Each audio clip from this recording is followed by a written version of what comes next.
Gary Lineker took to Twitter today and wrote about folk who constantly tell fibs less than an hour after Boris Johnson's legal defense over Partygate was published.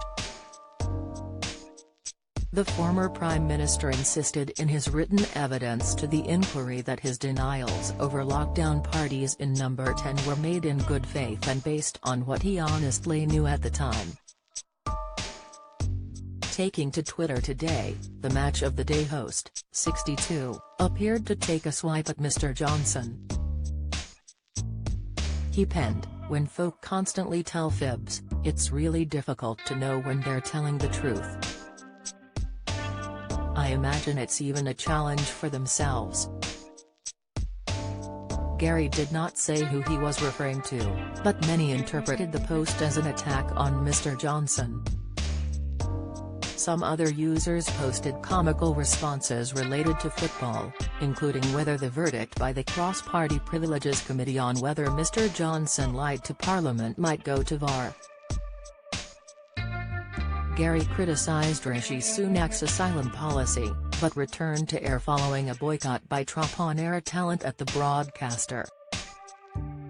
He was taken off air after comparing the language used to launch a new government asylum seeker policy with 1930s Germany in a tweet. The sports pundit returned to his BBC slot on Saturday after his brief suspension. Last week the BBC's Director-General Tim Davie claimed that Lineker had agreed to abide by the corporation's editorial rules until a review of its social media guidelines was completed. Mr. Davie later said he recognized grey areas in the broadcaster's social media guidance could cause confusion. He has since announced an independent review of the guidelines, particularly for freelancers. Meanwhile, a 52-page dossier of the ex-PM's defense to claims he lied to Parliament with his Partygate denials has been published.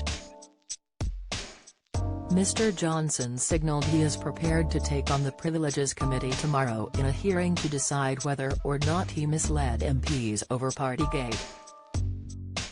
He said he looks forward very much to tomorrow's 4-hour session. The former Prime Minister added, "I believe that the evidence conclusively shows that I did not knowingly or recklessly mislead Parliament. The committee has produced not a shred of evidence to show that I have." Mr. Johnson has denied intentionally or recklessly misleading MPs over the Partygate debacle.